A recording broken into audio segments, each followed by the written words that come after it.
Big Things Coming is proudly brought to you by Dazzle Home Loans. Darren's 15 years experience in finance will remove the worry when buying your new home.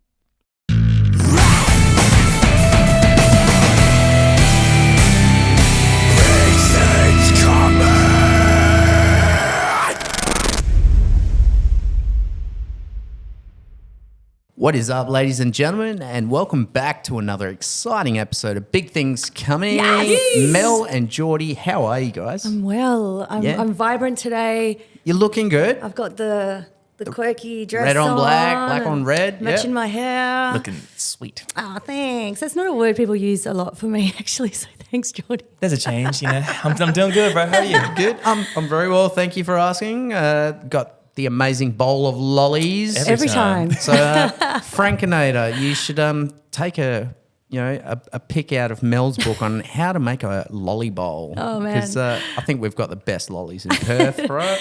You know what? We've been cranking the aircon today. It's a bit breezy, so it's a little bit chilly. Yeah. And I think that's quite fitting because we have a man who is widely known throughout Australia and the world. It is the one and only Kav Temperley of Eskimo Joe. Hey, gang. Thank you for How you coming doing, in, Cav. Thank you so much for joining us, Thank mate. you for having us. Sorry about that little runaround this morning, mate. Yes, for all the international guests who are listening, Hay Street has two ends with the same numbers, and we are on Hay Street. I was just going to blame Peter. Yeah, that would have probably been the easiest. That would be the first place I'd go as well. Yeah. What's been happening, man? God, a lot.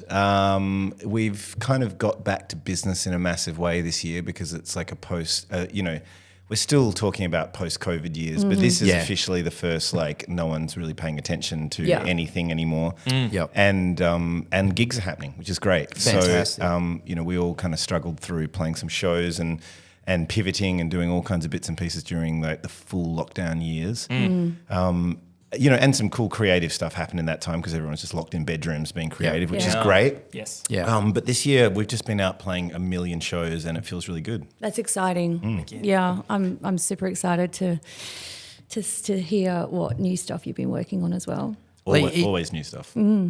It must have been pretty tough, being in such a well-known band. It's Eskimo Joe, man. Australia. Yeah, man. Everyone knows Eskimo Joe. Discuss what it was like during COVID to go, from in the spotlight to having to hibernate In the at bedlight. home. Initially it was great because I've got a family and they've only ever known me getting on a plane every weekend for their whole entire lives. And so for the first time ever, I was like, well, it looks like I'm not going away for a little while. Yeah. It's fantastic. And so I think the first thing that me and my wife did, we were like, well, shit, we better buy some wine. And so we bought because all the shops were closed, and so what It was red wine, though. Yes, yeah. we bought a carton of red and we thought we'll ration this out throughout, our lockdown period. And I think we drank the whole entire thing in about the first week. Yeah, that sounds about right. Yeah, and then we realised that you could actually just go to a bottle shop anytime you want. So that began, the heavy drinking, which was COVID, and I think we're all just extracting ourselves from that more than anything else. But no, the first year was kind of cool in the sense that, if you're a creative, if you're one of those people who really enjoys just being in a room and creating, and suddenly you're stuck in a room and you can't go and play shows, and so this is what you have to do, it's actually quite liberating because I would start every day. No one was meant to leave their house, but I would sneak down to my little studio in Freo and I set up I didn't know what to do, but I just knew I had to keep creating and putting stuff out. So because if you are that way minded, you can't. It's a sickness. You can't stop. Yeah, exactly 100%. right. You can't sit still. You need to do something. And the brain doesn't get it. It doesn't switch off. No, and that's why we do what we do. But so I'd go down to the studio and I'd just set up a camera and I started kind of playing through songs and then taking requests of Esky songs and just recording them and putting out videos. So I started there and then I was like, well, shit, I better make a record. Yeah. And I started making a record and I realised that I was in this process where I was still only allowed to have one person in a room. Yeah. We were had these strict rules. It's kind of hard to even fathom that was only a year or two ago. Yeah, I know. Yeah. And so I started doing this record and I realised I had to kind of do everything myself. So I started doing everything and then eventually it got to the point where there was allowed to be 2 people in the room. Yeah. So I kind of invited someone in to play drums for a little while, and then I did a little bit of songwriting with some other friends, and then by the end of it, by the time it started to open up again and we started to play shows, I had a record recorded, so I managed to put out a solo record where, everyone was like, well, what skill set did you discover during that you had? And I discovered that if I had to make a record by myself in a room, I can do that. Wow. So that was good. But then it was just such a joy to get out of that and to suddenly start playing shows with my band again. And we started to release some new music again for the first time in a really long time. And we also, when we came together, we were just like, man, this is awesome. Yeah. Like, because, I guess towards the end of the COVID times, before COVID, it was like, oh, yeah, we do this and we do that and we just keep going. And everyone was taking it for granted in a massive way. And so by the time the 3 of us in Eskies got back together, after sitting in a room by myself making a record, I was like, this is amazing being with people who actually know how to do this as well. It's kind of like that forced break, right? That it forces you to recenter. Like that's kind of how I felt COVID was. Forces you to recenter, focus on the things that you love, and obviously got another album out of it. But then when you do reconnect and start again, it's just like, oh man, it's kind of like a newfound appreciation. Yeah, exactly. You do have a different appreciation from it when you've been forced to stop the thing that you love to do. Yeah. Did you find that? Yeah, I think, I was continuing to do it, but I think what I really appreciated was the relationship, just that relational thing of like, being in the band that I'm in with Stu and Joel. The reason why we're still a band is because there's chemistry with us personally. Like when we first got into a room and we were like 18, 19 years old, we were like, oh, this is great. This works. And then when we got on stage in front of people, that's the reaction we got. It wasn't really just about the music. It was like, oh, people feel comfortable with the 3 of us on stage. So getting back into a room, it was like, oh, this feels so good. And I just am not going to take a moment of this for granted. And so we started playing shows again, and everyone was just smiling at each other on stage, going, "This is great," and then of course, we got the shits with each other again. But that's short-lived. That's just what happens, So you're like 18, 19 when you first got together with them. Yeah. And now at the ripe old age of 29. Yeah, exactly. 10 years. No, we're about to. Let me see. In 2027, which is a couple of years away, it'll be 30 years. Wow. That's incredible. Okay. To me, it just seems like yesterday when I first heard about Eskimo Joe. Do you know what I mean? Yeah. Like it was like, because I think the music is timeless. I think that's what it is as well. Well, that was the first thing I was going to say, yes. It's like it is. Took the words in my mouth. Cav, do you still get all that adrenaline and excitement, like when you turn on your car and you go for a drive, maybe it's Triple M you listen to, and then you hear Black Fingernails, and it comes on the radio, so you've Well, you got don't hear it just quite crank like it up. Or I'm incredibly proud when I hear that stuff Yeah. now because, again, I've kind of entered this era of appreciation. I'm not, when I'm in Eskimo Joe and doing Eskimo Joe related things, I'm just happy to be in Eskimo Joe. I'm not trying to make it anything it's not. As an artist, you go through a period where you're like, feel like you have to, rewrite, the script every time you do anything. And that's really important for creative hurdles moving forward. But now generally what happens is it'll be about 5:30 or 6 o'clock at night and my wife will be like, shit, we need some eggs. Not wine. And now I'll be like, okay, I'll go to the supermarket. And I might have just smoked a huge number, and watered the garden. I'm like, it's cool, I just pop to the shops. And I get there and then suddenly Black Fingernails Red Wine will start playing on the supermarket radio and I'm just like, fuck. What if someone recognises me? And then I just hug the aisles and I just get my eggs and get out of there quickly. Yeah. Someone's just like, Yes. don't forget the munchies, dude. It's that guy, but he looks really high. Yeah. It's because he is. CCs, I forgot the CCs. wow. That is awesome. That is man. insane. So I was going to ask you, Gav, I've got so many questions. I'm so sorry. I feel like I'm just... God for gold. That's what taking we're notes. here. That's what I we're already here for. spoke to Peter. We're going to extend the length of this episode. Just a tad. So obviously you've had Eskimo around for nearly 30 years, right? And then, you've done some solo stuff and you're releasing that sort of stuff. But do you feel there's a part of you as an artist that kind of has to keep reinventing yourself, or is it just a real natural organic process for you when it comes to songwriting and... Yeah, I think the way to avoid writer's block is just to write all the time and not think that you're writing for a particular thing. In saying that, I think a percentage of being a working artist is writing to a brief as well. And I guess in Eskimo Joe, you know, like coming back to it, like I was saying before, I now feel really happy to be in Eskimo Joe. And when we're working on a new song in, you know, a couple of weeks' time, which we'll put out.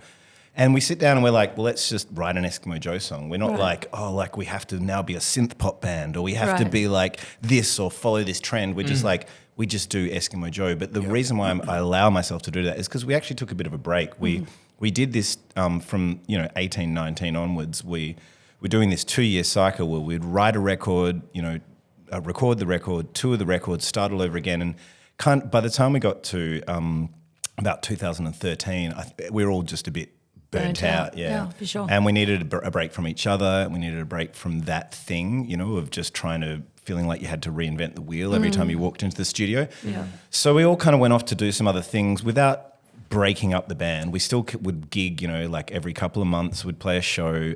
But I went on and, you know, did some solo recordings. I did a lot of production work with other artists because I love being in the studio and doing that stuff as well. Yeah. Okay. And I did a lot of stuff with education as well, where I'd go into like high schools and teach people how to write songs, you know, because it's just one of those things that the industry moves so fast. Yeah. It's just nice to be able to go and go, hey guys, this is not a Cert 4 program. We're just going to write a cool song today and then just, you know, impart that knowledge. So I really... I love that. That would be awesome. I did all of those things for a couple of years and it created this whole new universe over here for me. And so then when I stepped back into the Eskimo Joe world, or squeezed into my tight Eskimo Joe pants, then I felt really comfortable. I didn't feel like I had to bring anything that was lacking in my life into Eskimo Joe. I was just like, no, let's just be the dudes from Eskimo Joe. And then I can do all these other things that are, you know, on my back over here. I can, all of these other crazy creative ideas I can do over there. And one of the kind of wonderful things that happened in that period of time from taking a break in Eskimo Joe is I met my wife and, you know, we fell in love and, you know, we're like a blended family. So we both had 2 kids from, you know, 2 other marriages and got together and formed the Brady Bunch. How we got together is we had started doing the education stuff together. So we had started working together. But by the time we got together, we sat down and did that kind of John and Yoko thing where we're like, well, we just want to do everything together. You know, we don't want to like go to work and come back and go, how was your job today, darling? Oh, that was nice. We just actually want to go. We shouldn't even need to have that conversation because we're just doing it Sharing together. the life, right? Yeah. So we formed this company called the Temperley Collective, which is the 2 of us, and it's basically our vehicle to do all of the creative projects outside of Eskimo Joe. So we do all of these things. Like, I mean, I could go on and on, but it's basically Eskimo Joe and then me and my wife Beth doing all of these other things outside over here. Yeah. Wow. I That's love awesome. that. That's so great. I think, you know, there's not a lot of people that are able to have that division and then collectively have it with their preferred person. You know what I mean? So it's beautiful. Hi, Beth, by the way.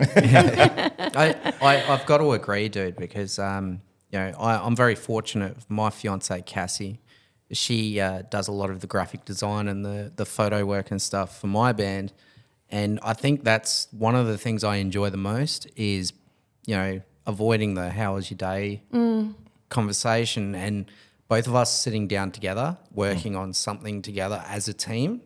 And it's the most rewarding feeling in the world. Yeah, I think it's really lucky if you find somebody that you can sort of do that with. Yeah. Like I'm a single person, I have my band, but I find it really difficult to marry up the thing, like the relationship and then the band, because what I have in my experience found is that my partners haven't got in it. You know, I've never sort of been in a relationship with another musician, so they haven't really understood the amount of time and effort and love and passion that you have for it. Yeah. And then they feel a little bit like ignored. And it's like, I'm not ignoring you, you just don't get it. Following my So it's really dreams. lovely that you have that. Well, no pressure to everyone else out there. You have to do everything with your partner. That just works for us because that's what I'm saying. It's because beautiful. me and Beth were best friends before we got together. Oh. And so then it just kind of flowed on to us being in a relationship. But we did have a conversation before we started. We were like, well, if we're going to like be together and do life together, how are we going to like talk about bills and not just want to kind of run off and eat mixed lollies together? Not that there's anything wrong with that. No. We still want to eat the mixed lollies, but we have to do the life thing as well. And so we thought we came up with this like concept. We were like, we'll buy a boat and then we'll go onto the Swan River in Freo, and we'll get some wine and some cheese, and we'll we'll have the wine and cheese, and then we'll talk about bills. And then getting on a boat became the metaphor or the analogy of any time we were going to talk about anything business. So if you are in a creative partnership, with your life partner, I think it's really important to have this kind of division where you're allowed to say, and the way we do it is we say, do you mind if we get on a boat? And it gives the other person the chance to say, no, I'm going to get seasick today. Yeah, I cannot get on a boat right now. But it also you're not just kind of bleeding these two worlds. Otherwise, it kills the romance. Yeah, absolutely. I think I can only afford a bus ticket at the moment. Can we get on a bus, darling? Yeah. It's so much more romantic than like being like church or state, right? Do you want to go on a boat? This is where you're going horribly wrong. See, you can, in your imagination, it can be any vehicle. Yeah, so can we get on a spaceship, baby? Can I dress up as a pirate? Well, sure. Yeah. It's your fantasy, my boy. Yeah. Anything you Whatever want. peels your banana, Johnny. So please tell us more. I'd say, what was your take on when it came to touring, not only Australia around? How did you feel balancing, as you were talking about before, life, family, home, and performing and touring? How did you kind of make it work? Yeah. I guess it happened in increments. When we first started, I'm still just like tragically will just drop everything and do anything musical.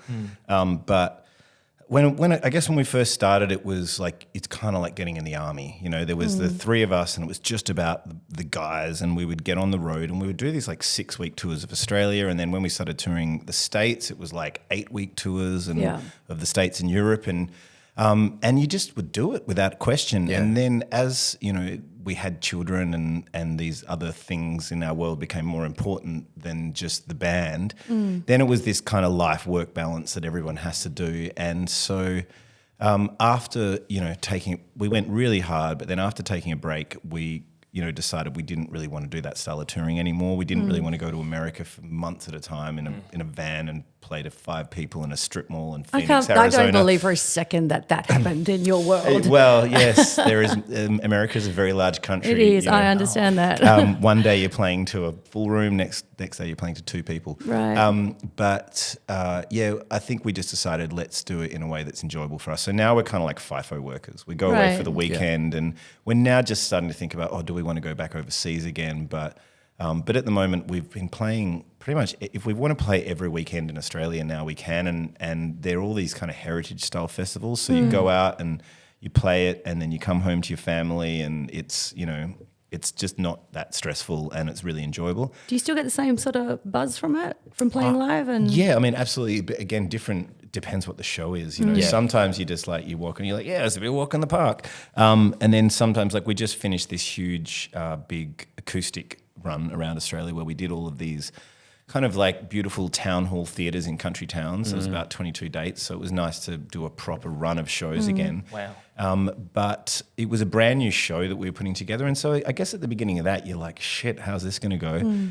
But then you get into the flow of it and it's good. And then you have, shows like we played a run of shows, I guess just post-COVID with symphony orchestras all around Australia. And then we recorded one of them and put them out as a record. And that was like, sphincter clenching. Because when you've got a 75-piece orchestra behind you and you fall out of time with the song, or you play a wrong chord, you can't go, whoa, let's start this again, because the machine is rolling. So you'd go on, that we would start the show and with this kind of just instrumental song called Comfort You, and then it'd be playing, and the three of us would be looking at each other going, oh, here we go.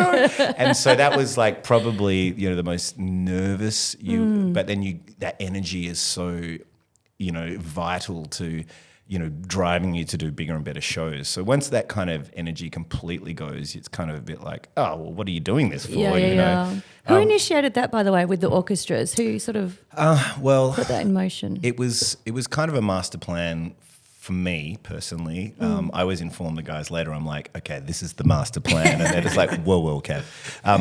But when we decided to take a break, I was like, well, it'd be great to take a break come back, do an orchestral tour, then maybe it'll be like, a Song of the City and Black Fingernails Red Wine, do a double album tour, do a new song or two, and that's kind of led us up to now. So the plan was always to do that, and then a friend of mine did it, and so I met the person who was curating these shows at the time, and then we started to have those conversations. It takes about a year or so to get it to a point where you're like, yeah, we're ready to do this. And with those shows, we weren't promoting them ourselves. It was like we'd go to the orchestras and say, hey, do you want to do an orchestral show? And then they'd buy the show office, and away we'd go. Yeah, Kav, Yeah. I've got a question for you, mate. Go. Get Here we ready go. for it. Okay, bear with me here. We had a guest on our show, legend, mind you, absolute legend. He goes by the name of Chris Rowe.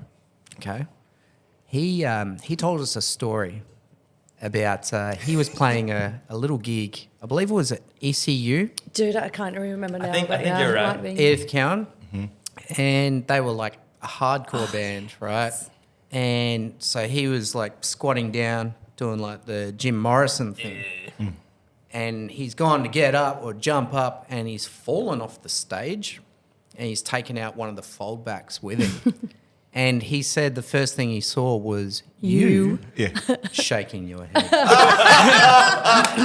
Can you confirm or deny? So I'm gonna post the link to his episode. Hopefully in this episode, it'll be in the top corner. I'd like you to watch Chris's episode, because not only was that hilarious, Chris also has a hero story. Yeah, he does. Okay. It's not my story to tell. I'll let you see it yourself. I'll have to listen and watch. Do you remember that by chance?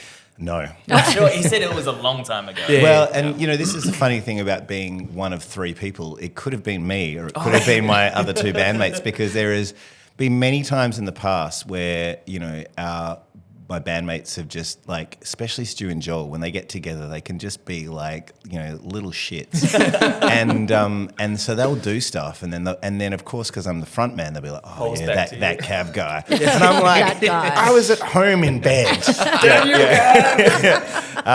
Yes, so I don't know about that, but the only thing I can tell you is that the really interesting thing is, like, so this is a bit of a deep rabbit hole. You ready to go down this rabbit I hole? love the rabbit holes. So I'm continuously obsessed with what makes a great song.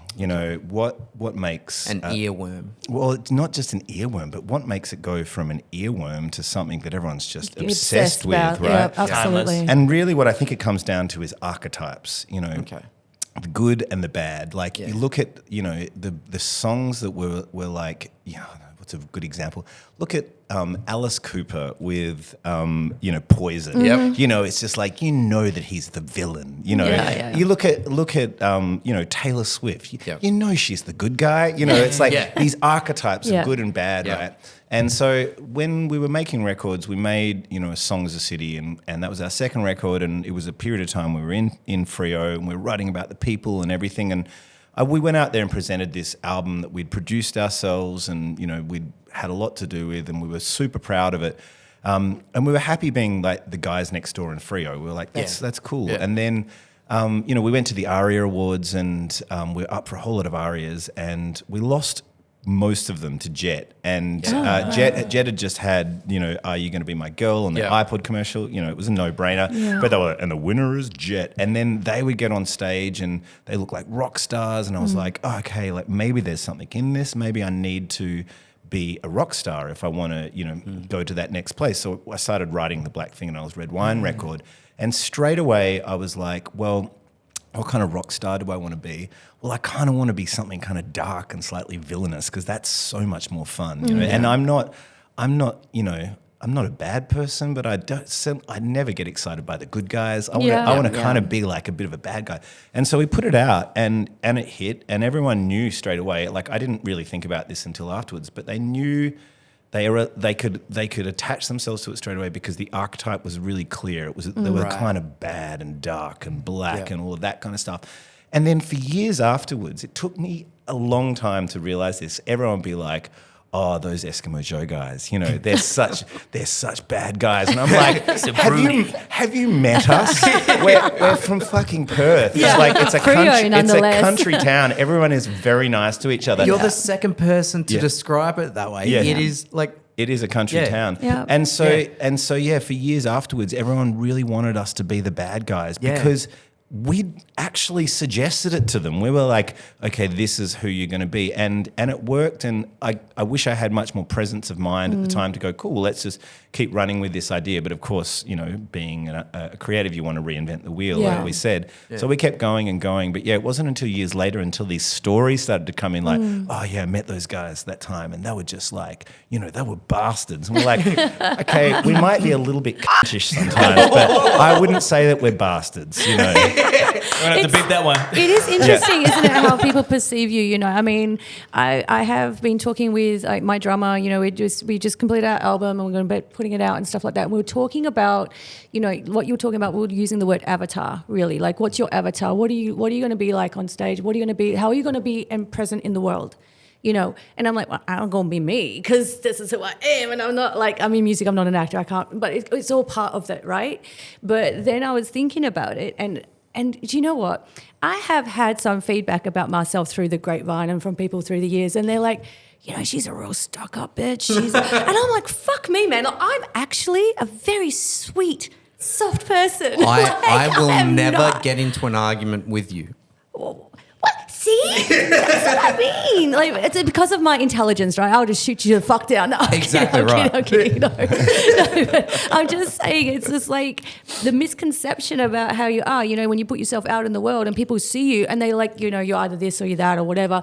And it's like, dude, I'm just trying to write a fucking song. Yeah. I'm just trying to play. There is a magical thing that happens when there's like presence of mind of an artist who presents themselves and kind of, you know, has the intelligence to actually present it in a way that's not obvious, but it's there and you know it. And a really great, you know, example of it at the moment is Chapel Roan. Like, I'm obsessed with her. She's just this kind of artist who's come along. You know, we have these great artists who pop up, you know, in moments where you think that you've got like pop music or whatever locked down, and then, you know, Chapel Roan comes out. Takes it. Great songwriting, really cool stuff. But what she presents to the world. And I don't think she was prepared for it either, because she's clearly having meltdowns around it because she's suddenly got all this attention. Yeah. But it's great. It's so good and it's refreshing and it's vital. And, you know, that thing that you were talking about of like, you know, you put yourself out there as this extension of your character. I think that, you know, Lady Gaga is probably another good example of someone, and she seems to have done it because she comes from this very musical theatre background where she can kind of really get into character and then clearly step out of character, because that's the key, right? It's like you can do it and you can, you know, be the villain or the good guy or whatever, but, you know, the people who survive long term are the people who understand that you have to step out of character. 100%. Damn, you're dropping knowledge. Well, that's the great thing about having you on this show, because, you know, you have just such a wealth of experience and time and you know, under your belt, and so much more still to be had. I hope so. Yeah. Well, of course. So, you know, like you moving forward with all of your experiences and sort of like shaping your next ventures, like that's exciting, right? Yeah. Absolutely, yeah. Kav, like if you were to put aside like all of your success so far with the band, like you've just become a musician. All right, let me rephrase that. What advice can you give to musicians that are aspiring to go further, go bigger?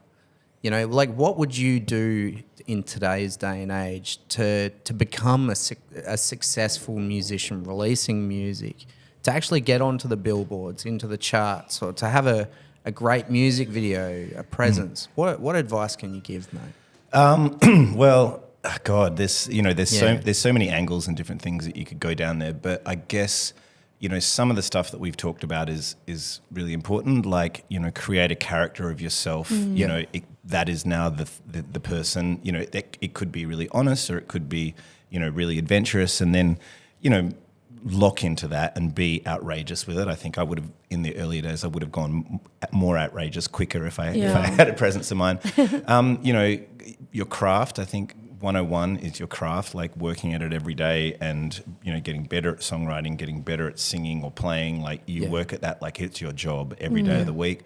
You know, once you've started to create these songs and maybe you've got a band and you're doing it together, I think a really powerful thing is to create a scene, get together with other bands and play gigs together, guest on each other's records, do tours together. because as a scene you are more powerful and people will pay attention, because if you're, I don't know how it works with record companies these days, because everyone releases independently. I mean, no one sells records, so how does that even work? But if you were going to be like the industry, let's say, and you're going to pay attention to someone who's coming up in Australia, they're going to pay attention to a groundswell and a scene. So if you can create that within your little community, then that's brilliant, you know.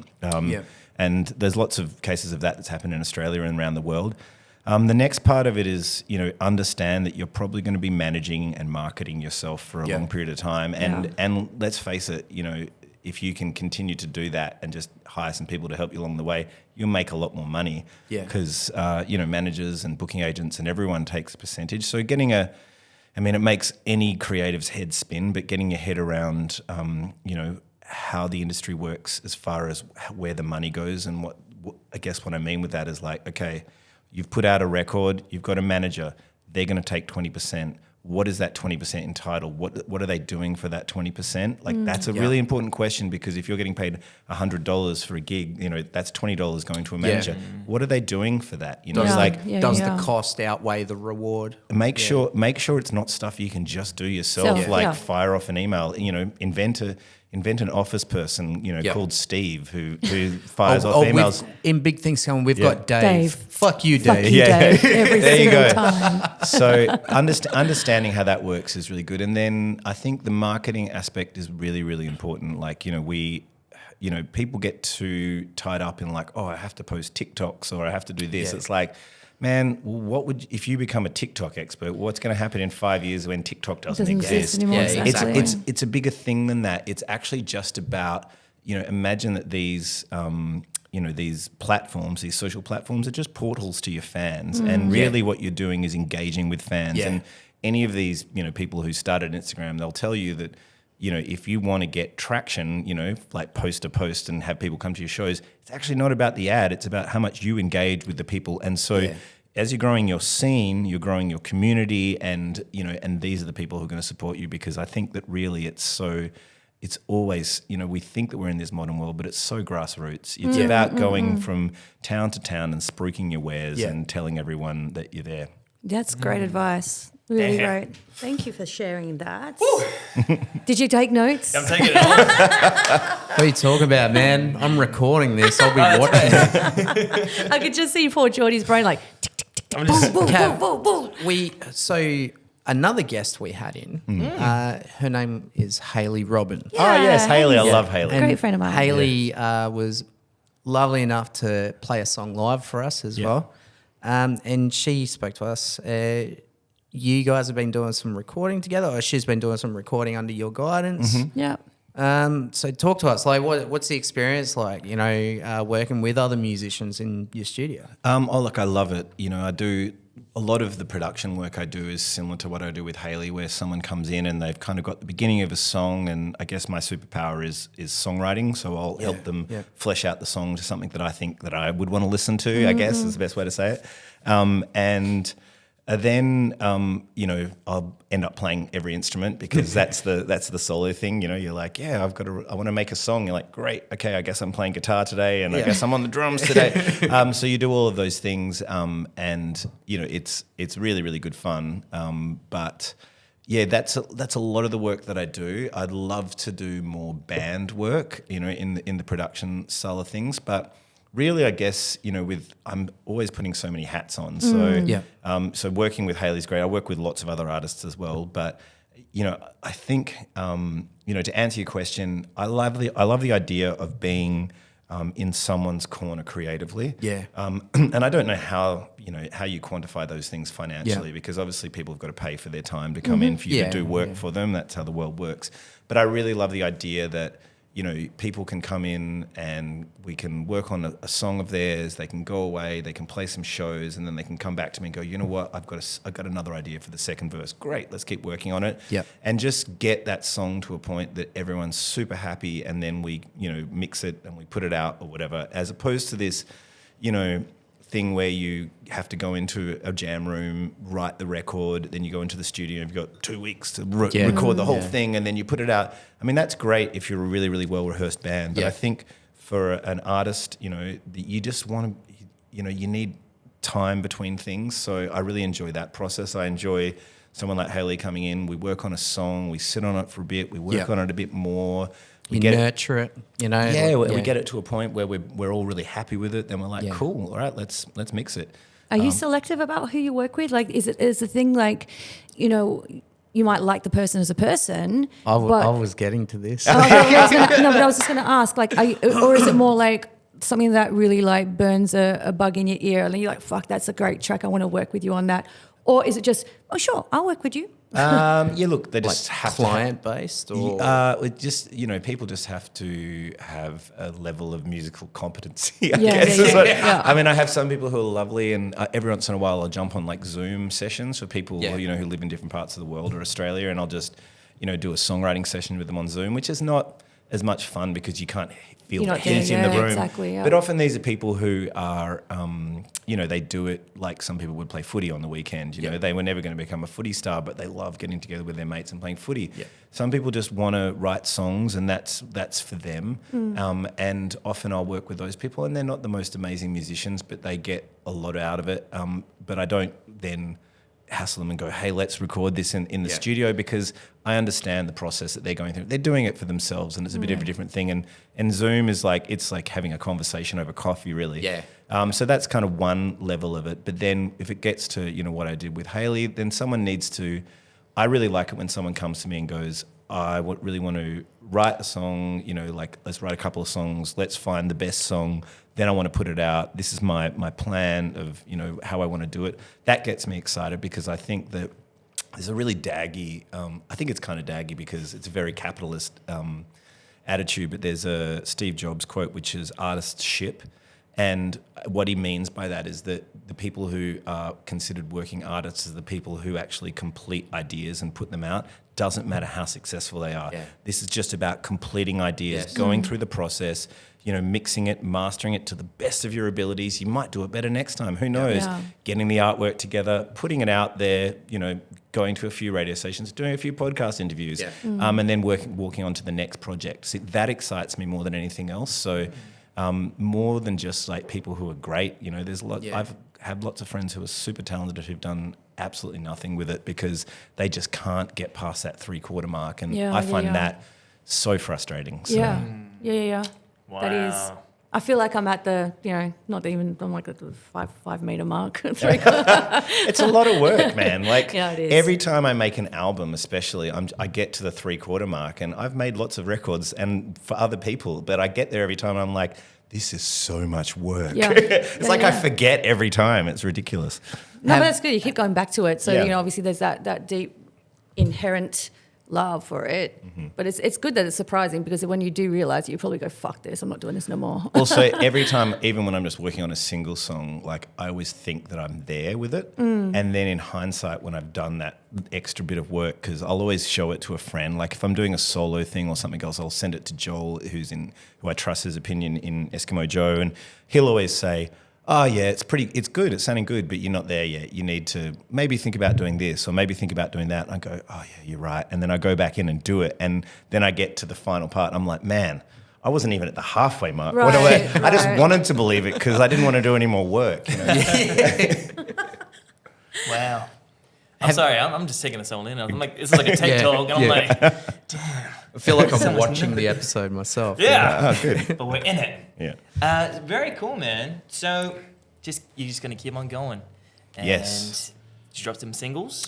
Yeah, we're going to do another Eski single in November, because we've been playing a lot of live shows, and we put out a song called The First Time. And it actually was the first. We did 2 other singles, in the last year or a couple of years, and they did okay. But the first time just actually, landed, and it was also like we kind of got back together as a band in a way that felt good. We were like, oh yeah, this feels like an Eskimo Joe song. So we're doing another one because the last one was received well, and so we're like, let's do another one. Yeah. So we'll do that, and then next year I got to crack into whatever my next solo release is, and I keep going like wildly, pendulum swinging back and forth between I'm going to write a rock odyssey, it's going to be a theatre piece, and and there's going to be actors. I can see that though. I can totally see it. Oh, I'm up for that. that. And then it goes to the other way where I'm like, it's just going to be me and an acoustic guitar, and I'm going to do it lo-fi, and it's just going to be me in a room. You were getting me excited, dude. If you need anyone to be a tree on stage, I'm your man. Okay, brilliant. Right? Yeah, sounds good. So yeah, I believe in the idea of putting out music, just the sheer, I think, there's so much music coming out all the time, but again, I just think that as an artist, we have to keep putting music out, and we've got to keep doing it to the best of our abilities, because sometimes you put things out and you feel like it hasn't landed, and then a year later people are into it, or a song gets on an ad, or it just feeds into your live show, and suddenly you've got more songs, and it just like good music will just keep doing what it does. So next year is going to be a solo release year for me, but I haven't actually started doing any work towards that. No, I love that. Yeah. And you know what I love too, like especially I guess as a solo artist where there's no sort of conceived ideas about you. Like you can literally do whatever the hell you want, right? I was driving around the other day, I was thinking about it, I was like, I was thinking like people have asked like what genre you like how would you categorize? And I'm like, nah, I don't want to do that. And that's what I really love. Like even like as a writer and stuff, I'll write on piano or I'll use my guitar or whatever. And every song has a different vibe and a different flavor. And I think that is a really special thing for any artist or band to have, is to not necessarily be a pigeonholed artist, but just to write and release the music that you create in that moment, regardless if it's a epic theatre production or an orchestral vibe or, an acoustic vibe on lo-fi. I just think it's really awesome. If you were gonna make up a new genre for your music that was appropriate, what would it be called? Oh, damn. Dreads. Dread music. Well, it's that's got a bit of a reggae feel to it. You can't help it. I was gonna there's say definitely no surf reggae rock. to it, but it's mellified. Mellified. It's the mel vibe. Yeah. That's it. Yeah. I feel that. There you go. That's it. I reckon us four could work on a new genre together. Okay. We've got different minds, different skill Kev's sets. going to have a say in this, but he's like, yeah, that's it. So what genre are you going to bring to the game? Everything. No, you got to pick one. Yeah. It'll be punk. Punk. All right. I can rap. Okay. Punk rap. Yep. Power rock. Yep. Punk rap, power rock. Oh God. What are you bringing, Kav? Polka. Oh, nice. Yeah. Yeah. I was saying it was new metally. Yeah. And now it's just the same thing. Just taken. You know what? It's And- gone back to kind of punk.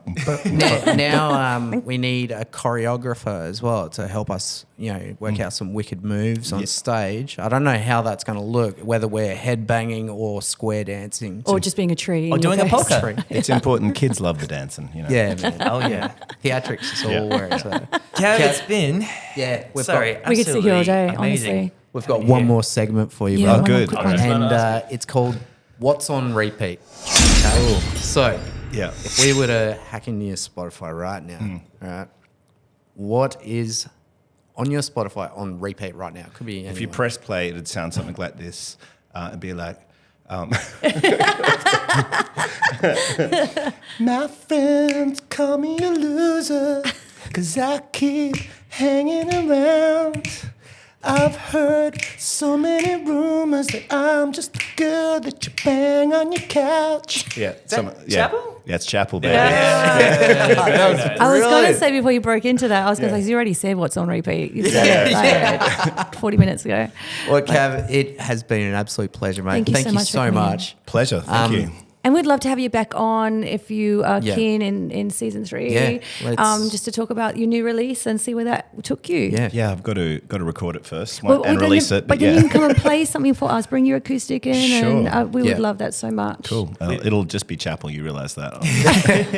We've got... I'm just going to play the whole record on acoustic guitar. We've got new levels to the next season. Okay. Different place, Different different place. venue, maybe some live music. Yes. In So- all the capacities. You never Yeah, know. as long as the mix lollies are here, I'll come back. Oh man, that will You know always what? be There'll here. also be some red wine for you. Well, it depends on what time of day we're doing we it. could do really. an evening sesh. I reckon we can. I know we can. As you can see, I'm between black fingernails at the moment. They're slowly chipping off, but yeah. Cav, I've been holding off this Yeah. so long. Before we go, Yeah. you got to give me that first line from Black Fingernails, Red Wine. God. Fuck no.